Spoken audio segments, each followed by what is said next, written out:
Tragedia della strada questa mattina a Sarego, una donna è stata investita dal camion della raccolta dei rifiuti, indagini della polizia locale per ricostruire la dinamica nel Vicentino. Decreto di allontanamento dall'Italia per un imam tunisino di 31 anni, già in carcere per rapina a 2 palazzi di Padova. La polizia ha scoperto che inneggiava la jihad tra i detenuti musulmani. Accordo con l'Europa per la ripartizione tra 8 paesi, tra cui l'Italia, dei migranti a bordo della Sea-Watch, ma nel governo c'è tensione. Tra poco in diretta il governatore Zaia. Dichiarato dal Tribunale fallimentare lo stato di insolvenza della Popolare di Vicenza per 3 miliardi e mezzo di euro. Ora Gianni Zonin e gli altri ex manager rischiano l'accusa di bancarotta fraudolenta. Boccata d'ossigeno per i 100 lavoratori in esubero dello stabilimento di occhialeria Safilo di Santa Maria di Sala nel Veneziano. Pronto un nuovo piano di investimenti per il 2020-24. Disastro di Refrontolo, la procura di Treviso intenzionata a ricorrere in appello contro la sentenza di assoluzione dei 4 imputati. La moglie di una delle vittime delusa: mi aspettavo giustizia per mio marito. Divide i trevigiani il post della Fondazione Canova per pubblicizzare la gipsoteca di Possagno. Glutei di una statua in evidenza con l'invito ironico a fare fitness. Buongiorno e ben ritrovati in diretta con l'informazione di Antena 3, questa è la nostra prima edizione. Come avete sentito, una tragedia questa mattina a Sarego, nel Vicentino. Allora ci colleghiamo subito con Gabriella Basso per gli aggiornamenti. Gabriella. Sì, buongiorno da Sarego, dove questa mattina si è consumata la tragedia. Erano le 8, l'ora in cui i furgoni della raccolta delle immondizie sono al lavoro per le strade, quando proprio un camion, un furgoncino della società Ideal Service, che appunto gestisce la raccolta in servizio a quell'ora in via Quasimodo, nella frazione di Meledo di Sarego, durante una manovra ha investito e ucciso una donna. A tuttora non si sa l'identità della signora, che era sprovvista di documenti con sé. La polizia locale di Lenivo, intervenuta sul posto, sta ricostruendo la dinamica del tragico incidente e cercando di risalire all'identità della vittima. Sul posto anche i sanitari del SUEM, che non hanno però potuto che constatare il decesso della vittima. Da Sarego per il momento è tutto. Maggiori informazioni e dettagli nelle prossime edizioni dei nostri telegiornali. Venimo, può tornare allo studio. Sì, grazie Gabriella, ovviamente a partire poi dalle 18:30 con ulteriori aggiornamenti. Ora allontanato dall'Italia un detenuto tunisino che secondo le indagini della questura di Padova inneggiava all'estremismo islamico. Decreto di allontanamento dal territorio nazionale per un tunisino di 31 anni detenuto al carcere 2 Palazzi di Padova. L'uomo, che sta scontando una condanna per rapina, nei mesi scorsi si era imposto come guida spirituale per i detenuti musulmani, ma destando sospetti tra gli agenti di polizia penitenziaria che hanno messo in allerta la Digos della questura. Dopo una lunga indagine, infatti, si è arrivati alla convinzione che l'uomo inneggiasse alla jihad e all'estremismo islamico. L'uomo in queste ore sarà imbarcato su un volo per Tunisi e gli sarà vietato il rientro in Italia per i prossimi 5 anni. Secondo il Tribunale di Padova ci sono anche gli estremi per sostenere la pericolosità sociale del tunisino, sia per la lunga serie di denunce e di condanne riportate negli anni, sia per i messaggi sui suoi profili social che riporterebbero a un profondo odio verso il mondo occidentale. I suoi avvocati in aula hanno contestato il provvedimento di allontanamento, ma i giudici hanno respinto la richiesta della difesa, sottolineando i gravi comportamenti messi in atto dal 31enne. Saluto e ringrazio il governatore del Veneto Luca Zaia, che è in diretta con noi. Buongiorno Presidente. Buongiorno a tutti. Senta, allora, ha visto la vicenda della Sea-Watch, finisce così, riepiloghiamo la spartizione di questi migranti un po' in diversi paesi, almeno 8, 15 arrivano in Italia, però a carico della Chiesa valdese, quindi Salvini ha sottolineato come non costino nulla allo Stato. Rispetto a quanto ci siamo detti ieri, lei era al fianco del Ministro Salvini, cosa aggiunge? Ma aggiungo che la politica sta portando avanti il Ministro, una politica che esce dalle urne in totale piena democrazia. Il popolo ha fatto delle scelte. Finché si va in questa direzione il popolo resta attore principale, protagonista in questa fase storica. Invece qualcuno vorrebbe che i cittadini andassero a votare e poi qualcun altro decide al posto loro. Direi che la politica che stiamo facendo oggi rispetto all'immigrazione che sta facendo Matteo Salvini va nella fase di rispetto del popolo. Guardi, sentivo in audio la notizia del tunisino che è stato che ha avuto il foglio di via, insomma, che è stato mandato via. Ecco, grazie, espulso. Ma guardi, ci sono 2 notizie. La prima è che come si farà solo 5 anni e uno si rompe le palle in questa maniera, io mi rifaccio le notizie che sento ovviamente da voi e dai costituzionali. La seconda, mi piacerebbe sapere quando voi dite i legali del tunisino hanno contestato il provvedimento al giudice. Ecco, vorrei capire se quei legali sono quelli d'ufficio che paghiamo noi o se addirittura aveva anche i soldi per pagarsi i legali, visto considerato una persona piena di precedenti, sembra quel che si dice. Sì. Ecco, in un mondo come questo noi non vogliamo più starci. Senta, governatore, pure... Se uno si comporta male va espulso a vita dall'Italia, non 5 anni. A vita. Senta, pure tra l'altro, tornando alla questione Sea-Watch, ancora una volta il Vescovo di Vicenza aveva detto noi siamo pronti ad accoglierne almeno una parte, no? Proprio quindi nella nostra regione. Cosa dice di questo? Ma gliel'ho già detto, guardi, noi siamo una comunità che conosce la compassione e la solidarietà, premesso che fatto 10 le statistiche ci dicono che almeno 9 non sono profughi. Questi sono i dati ufficiali. Cioè fatto 10 o fatto 100, 93 non sono profughi, quindi vuol dire che se ne arrivano 15, molto probabilmente il 90% di questi 15 non sono profughi. Ma al di là di questo, la Chiesa si occupa delle anime e noi dei corpi, no? Si dice così banalmente. Penso che se tu chiedi a qualcuno se vuol bene la mamma, tutti dicono sì che vogliono bene la mamma. Se chiedi a un prelato se è disposto a ospitare qualcuno, non può che dirti di sì. La verità è che poi i casini sul territorio ce li troviamo noi, perché poi abbiamo visto qual è la ricaduta spesso, senza voler generalizzare, è la ricaduta delle ospitalità, perché poi se ospiti uno per bene fai un'opera di bene perché magari è un profugo, ma se ospiti uno che è un delinquente non fai altro che sostenere un innocuo delinquente nel territorio. Vedi la storia del tunisino di prima, che mi piacerebbe sapere anche come è arrivato qui in Italia. Ultimo flash che le chiedo, Presidente, ora si dice ancora le ricostruzioni, almeno nella giornata di ieri un po' tranquillizzate nella notte dopo questo vertice e preconsiglio dei ministri. Allora, c'è una tensione nel governo, ripeto, forse stemperata con la giornata di oggi, e ora si comincia a discutere del reddito di cittadinanza seriamente, quindi poi con l'appello di Fontana, se non vengono trovati i soldi per le pensioni di cittadinanza per il comparto della disabilità, che sta molto a cuore alla Lega, si rischia sul voto per il reddito di cittadinanza, no? È un avvertimento forte questo che arriva. Ma mi sembra chiaro, no? Prima i nostri cittadini, prima ovviamente quelli che soffrono e sono i nostri disabili, punto, non c'è altro da aggiungere. Pensare di votare il reddito di cittadinanza e lasciare a piedi i disabili e non rispondere ai loro fabbisogni vuol dire aver mancato nel rispetto di quello che sono le istanze presentate dai cittadini. Chiarissimo. Quindi il tutto deve andare avanti, ma a pari passo. Grazie al governatore del Veneto Luca Zaia, buona giornata. Buongiorno.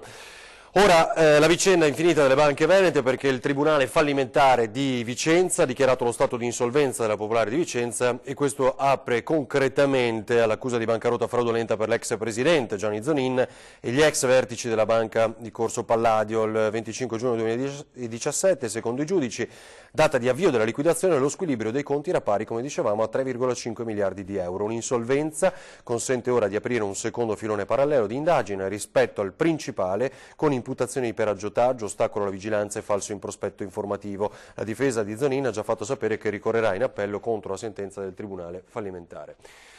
Incidente stradale lungo la statale Valsugana poco prima di entrare nel centro di Cittadella. Il bilancio è di 2 feriti.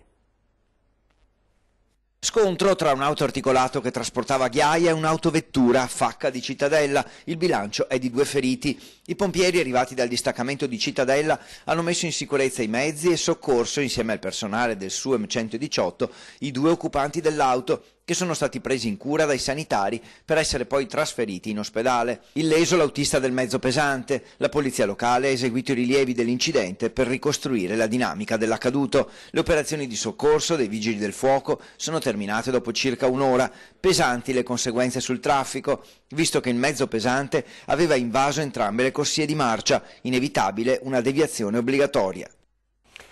Ora è la tragedia del Molinetto della Croda. La Procura di Treviso valuta se presentare o meno il ricorso contro la sentenza con cui il GUP di Treviso ha assolto i 4 imputati dall'accusa di disastro colposo e omicidio colposo. Non si può morire per una festa, ha detto il procuratore capo Michele Dalla Costa. Dalle indagini si evince che nel PAT del 2014 non vi erano chiare indicazioni sulla pericolosità della zona. Sì, buonasera, siamo una compagnia, qui siamo bloccati al Molinetto della Croda.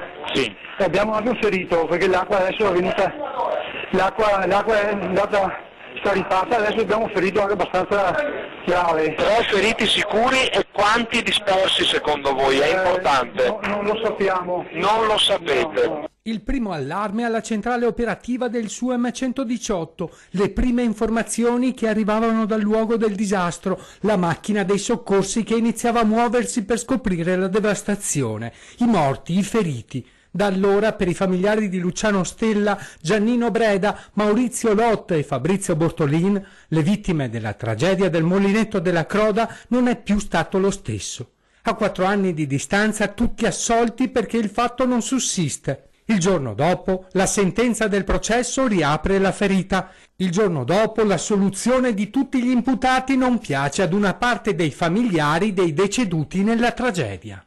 Io sono rimasta delusa di questa sentenza. Cosa si aspettava? Che ci fosse un po' di giustizia per quello che è successo. La moglie di Fabrizio Bortolin, che all'epoca aveva solo 47 anni, è amareggiata e delusa. Non si aspettava una sentenza così. Non ci possono essere 4 morti senza colpe. Per lei quella festa degli Omi ai piedi del Molinetto della Croda è stata fatta nel posto sbagliato. Secondo lei c'erano dei colpevoli?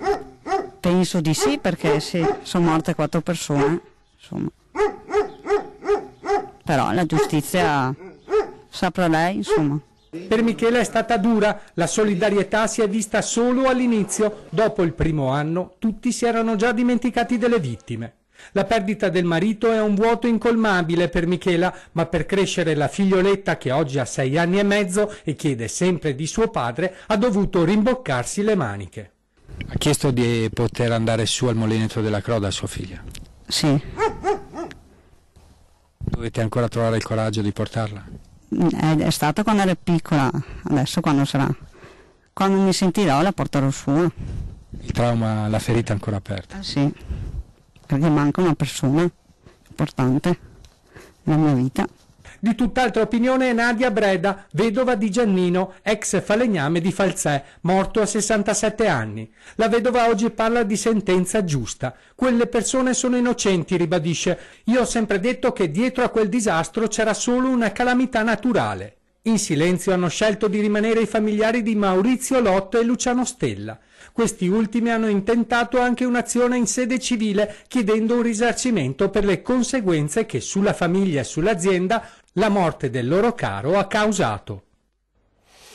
Il probabile scoppio di una bombola del gas ha provocato un incendio in un'abitazione e il ferimento di una persona a Portogruaro, nel Veneziano. I vigili del fuoco sono intervenuti con diverse squadre nell'appartamento per spegnere le fiamme che si sono estese velocemente.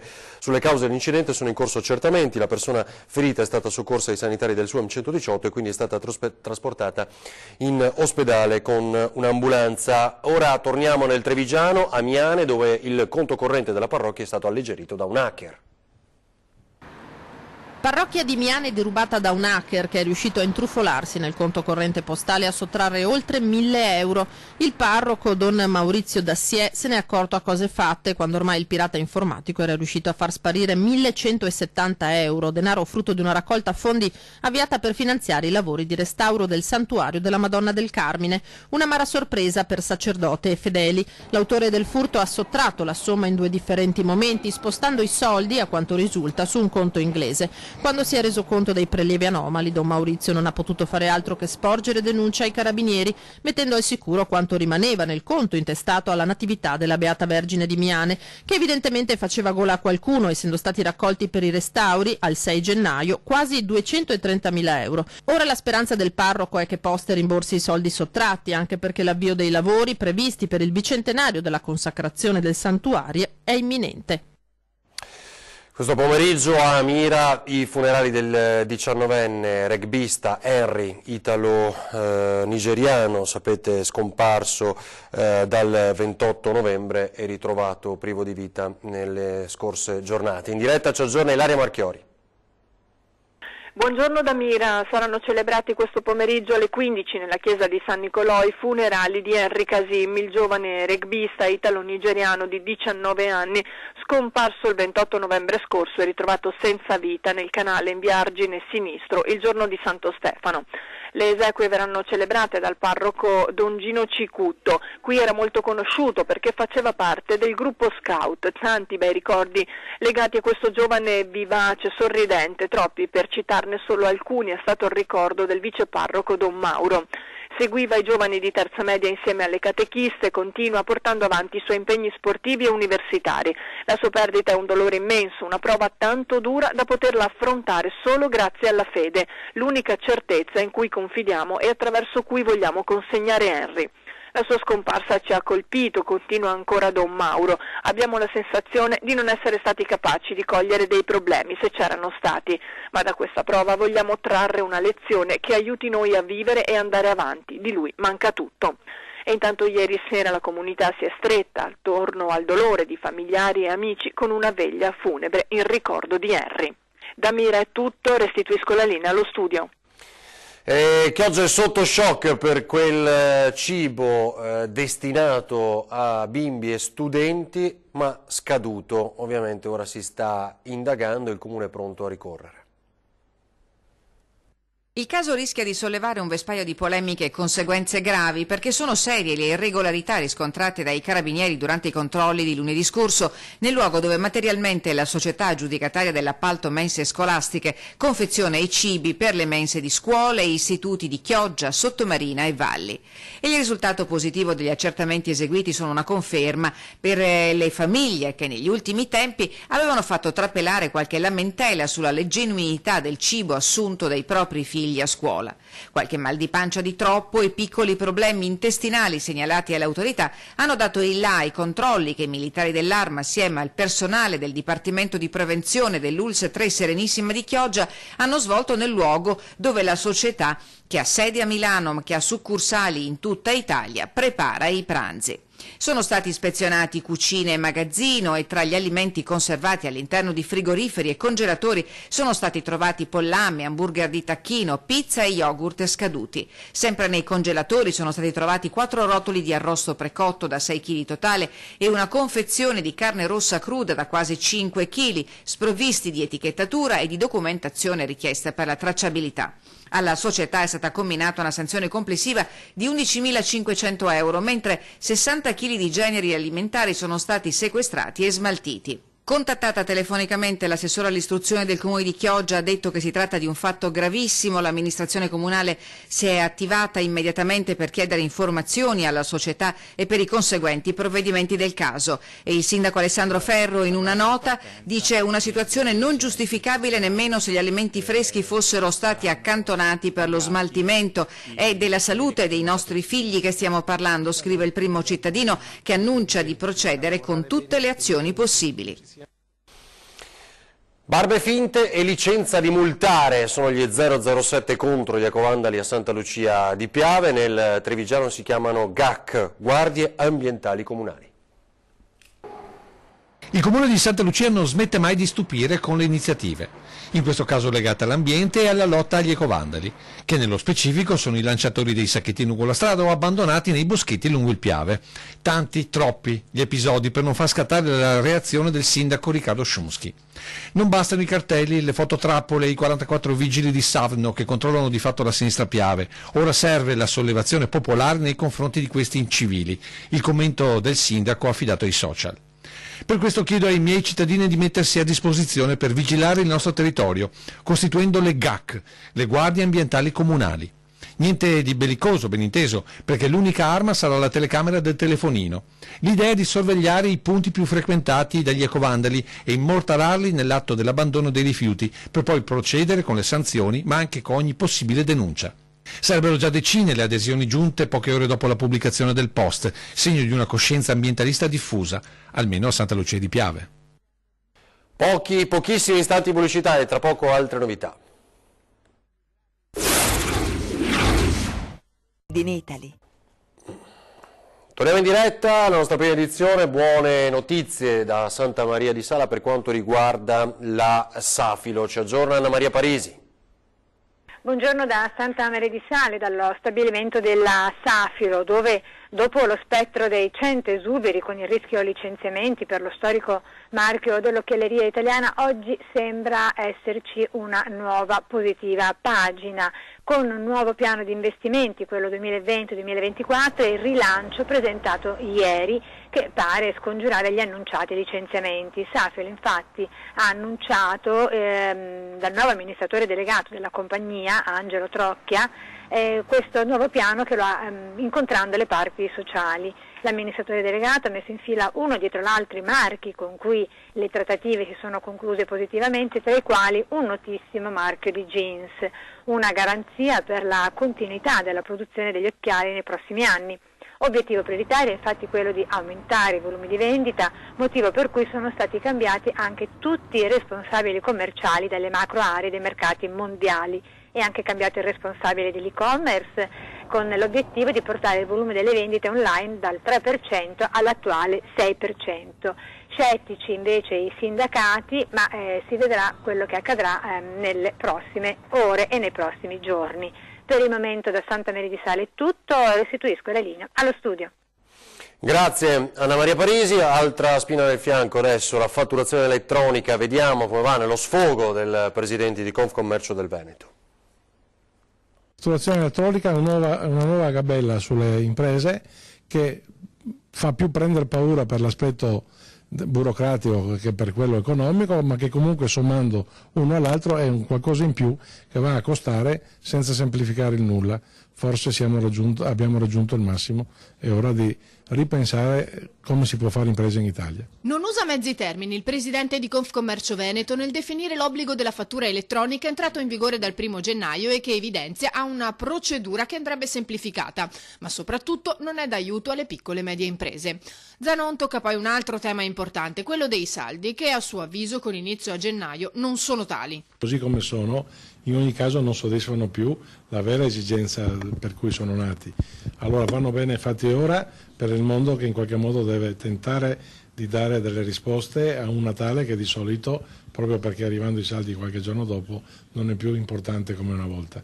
Dalle altre parti c'è anche la fortissima concorrenza di un mondo che utilizzando i social e utilizzando quelle che sono un po' i digitali che abbiamo in tasca tutti, oggi tutto l'anno ti offre possibilità, se non sono di saldi, di grandi sconti o di grandi proposte commerciali. Insomma. Si alza la tensione a Treviso in vista della manifestazione di sabato, parliamo di centri sociali, sgomberare o meno l'ex caserma Piave, ne abbiamo parlato ieri a 20:10.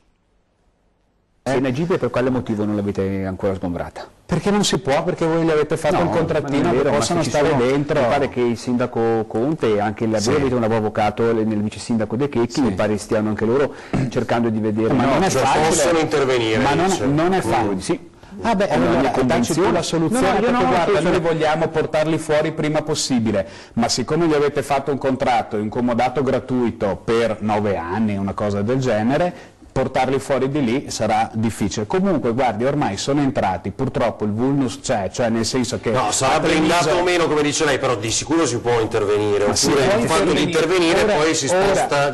Ora si può intervenire facendo rispettare le regole che tutti rispettano per quanto riguarda la somministrazione di cibi però e bevande. senza sgomberare, questo dice. Lo sgombero è difficile perché l'amministrazione Mamildo gli ha dato in mano un pezzo di carta che gli dà titolo per rimanere. Però se effettivamente le regole vengono rispettate e quindi si arriva ad un accordo in questo senso con i ragazzi del Django, non vedo dove sia a questo punto il problema. Tutta una questione di fortuna o di lato B per promuovere la Gipsoteca di Possagno. Un po' squallido.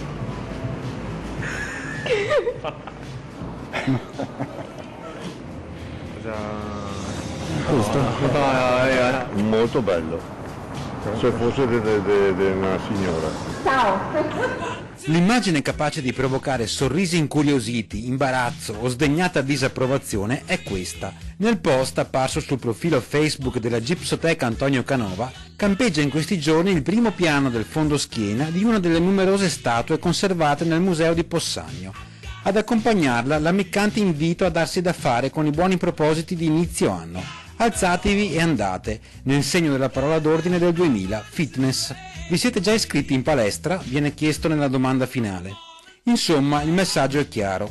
Se volete un lato B ben scolpito e dalle proporzioni perfette, obiettivo di molti e classica icona di bellezza ieri come oggi, non avete che da fare 2 passi, che già di per sé aiuta, e andare a vedere i tesori di Antonio Canova, che di glutei da urlo e forme perfette consegnate all'arte senza tempo, secondo i canoni aurei del neoclassicismo, era indiscusso maestro. L'esercizio di marketing messo in campo dalla Fondazione Canova per attirare visitatori, cortocircuito tra arte e provocazione, desideri odierni capolavori del passato e, dicono alcuni forse esagerando un po', tra sacro e profano, ha scatenato le reazioni più disparate. Sulla pagina Facebook in primis, dove non mancano i commenti senza appello di chi trova irriverente l'accostamento. L'argomento diverte e divide, segnale, come spesso si dice, che probabilmente l'obiettivo del post è stato raggiunto. Comunque tutte le opere sono belle e abbondanti, quindi viva la donna in carne, va bene? No, guarda, si commenta da solo, grazie. Non saprei cosa dire. Oggi è tutto legittimo a quanto pare. L'arte non è mai provocatoria, è sempre solo bella. Ben venga, perché no? Se è per farci muovere e andare tutti al museo. In fondo, di irriverenza e provocazione, l'arte è piena, non da oggi. Quanto al lato B in discussione, può tornare utile ricordare un aforisma di Oscar Wilde, secondo il quale un fondoschiena veramente ben fatto è l'unico legame tra arte e natura. E intanto c'è chi non perde tempo, dimostrando di aver fatto proprio il messaggio. Comunque siamo già iscritti in palestra, tranquillo. Bene, resta il tempo di ricordarvi che tra pochissimo c'è ore 13, parliamo di reddito di cittadinanza, in studio il segretario del Partito Democratico Veneto Alessandro Bisato e Roberto Fabian della direzione del lavoro della Regione Veneto per capire come sarà l'applicazione. Adesso previsioni meteo, ci rivediamo poi ancora con i telegiornali a partire dalle 18:30. Buona giornata.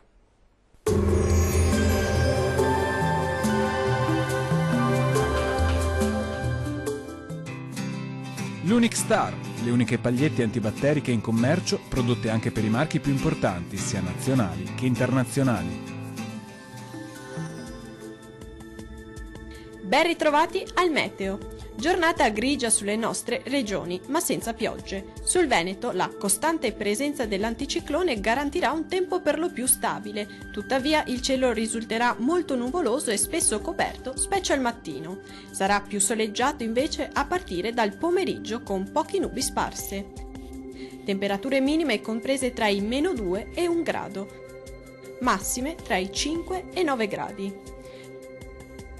Vediamo ora che tempo farà sul Friuli Venezia Giulia. Poche novità, la situazione non cambia di molto. Al mattino sarà più soleggiato sui rilievi alpini. Sulle pianure e sulle coste invece il cielo risulterà più nuvoloso e anche coperto. Anche in questo caso sarà maggiormente soleggiato nella seconda parte della giornata. Temperature minime tra i -1 e 1 grado, massime oscillanti tra i 6 e 8 gradi. Vediamo infine la situazione meteorologica del Trentino Alto Adige. Bel tempo ovunque con ampio soleggiamento su tutte le province. Il cielo infatti si presenterà poco nuvoloso su tutti i settori, salvo per innocchi addensamenti al mattino. Locali nevicate a bassa quota sulle Alpi di confine. Temperature minime comprese tra i -2 e 0 gradi. Massime tra gli 8 e 9 gradi. Dal meteo di Antenna 3 è tutto, arrivederci.